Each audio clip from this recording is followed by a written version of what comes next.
नमस्कार दोस्तों, फिर से स्वागत है एक न्यू वीडियो में। दोस्तों आज की इस वीडियो में समझ रहे हैं कि 12वीं के बाद टॉप सबसे कठिन कोर्स।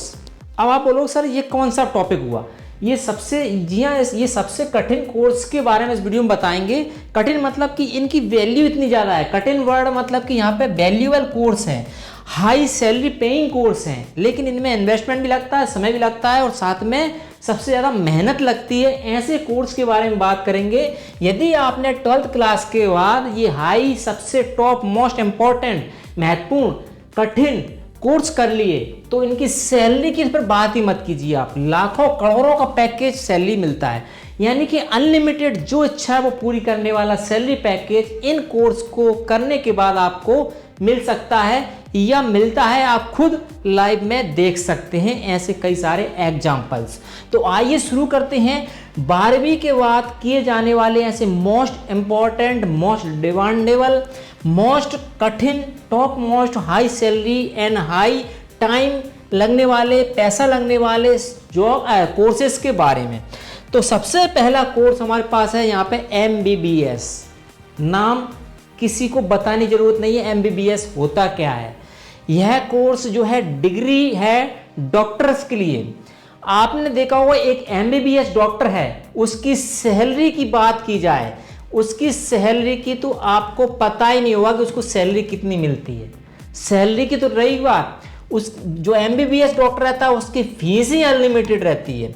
एक विजिट का हजारों रुपए रहता है। यदि ऑपरेशन कर लिया तो लाखों रुपए डॉक्टर की फीस होती है एक ऑपरेशन की। ये सभी होते हैं MBBS। अब MBBS का यदि आपने कोर्स कर लिया, मैंने बोला कि सबसे ज्यादा कठिन, most demandable, high salary paying course के बारे में बात करने जा रहे हैं। तो MBBS करने के लिए आपको क्या करना होगा, इसके लिए काफी मेहनत भी करना पड़ेगी, कठिन कोर्स भी है। इसका जो है एडमिशन प्रोसीजर इतनी टफ है। यदि आपने क्वालिटी है, काबिलियत है, आपके पास पैसा है, समय है, तो फिर आप MBBS की जाने के लिए, डिग्री करने की सोच सकते हैं। इसको करने के लिए यदि आपने 12th क्लास में, 12वीं में आपने यदि साइंस स्ट्रीम से 12th पास आउट हुए हैं, फिजिक्स, केमिस्ट्री, बायोलॉजी आपने ली थी, यानी कि बायोलॉजी यानी साइंस स्ट्रीम से आपने 12th पास की है, तो फिर आप MBBS के लिए ले सकते हैं। डायरेक्टली एडमिशन नहीं होता है MBBS में। इसमें एडमिशंस के लिए आपको देना होता है NEET का एग्जाम, जिसको बोलते हैं हम नीट का एग्जाम।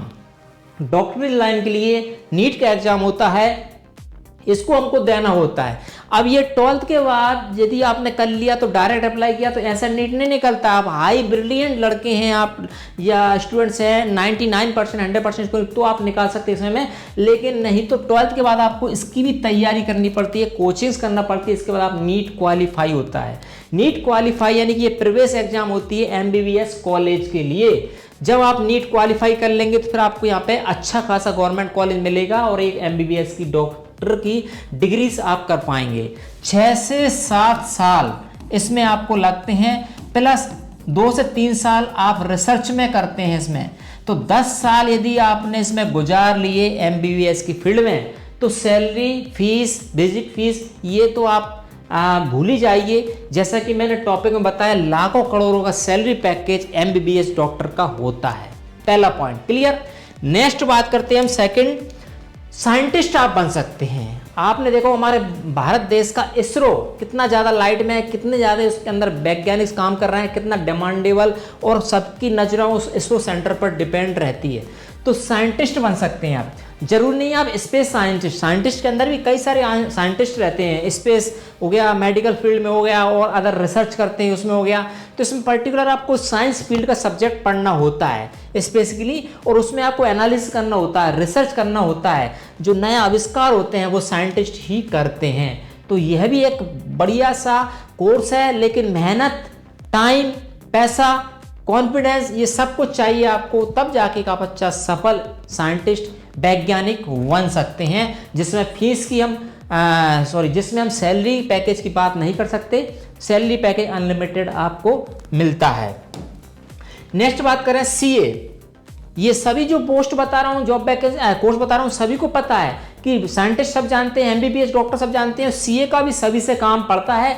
चाहे वो हम इनकम टैक्स रिटर्न फाइल करवाते हों या हम कोई लोन के लिए अप्लाई कर रहे हो या कोई हमारा कोई बिजनेस डाल रहे हो, सीए का काम हर जगह पड़ता रहता है। प्राइवेट एंड सरकारी सेक्टर सभी जगह सीए एक डिमांडेबल जॉब्स रहता है या प्रोफेशनल रहता है। इसमें आप प्राइवेट नौकरी कर सकते हैं, गवर्नमेंट जॉब के लिए अप्लाई कर सकते हैं, और नहीं कर पाए तो खुद का प्रोफेशंस खुद का काम भी स्टार्ट कर सकते हैं एक सीए की पढ़ाई करने के बाद।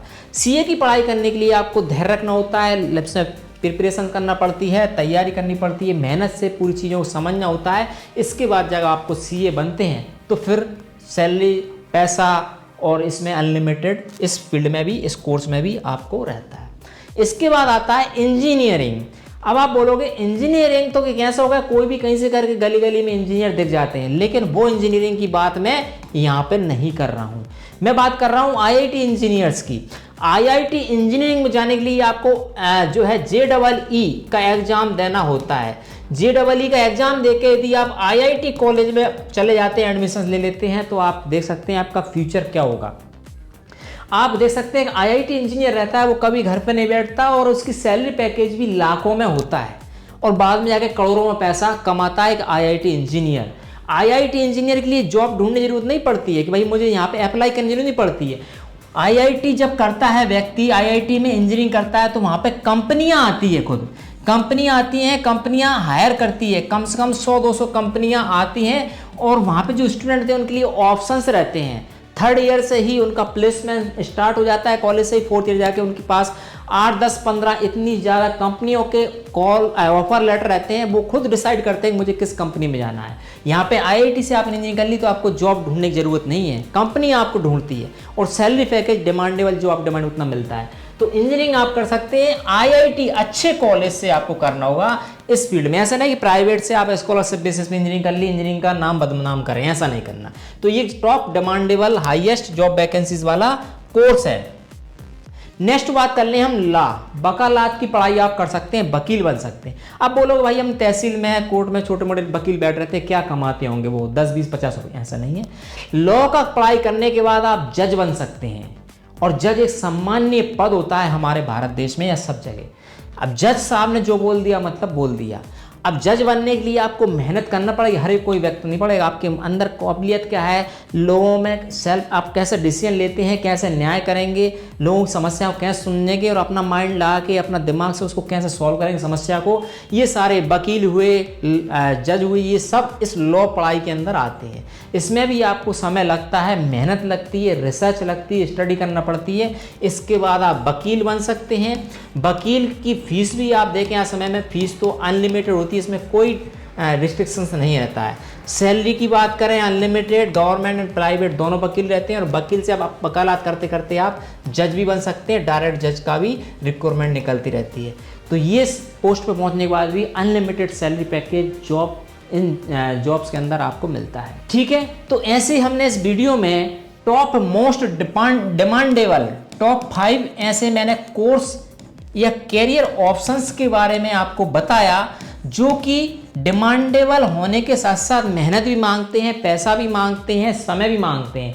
ये तीनों चीज़ें आपके पास है और आपने इसमें दे दिया तो फिर आपको जो आपकी डिमांड है वो आपके पास आएगा ये कोर्स करने के बाद।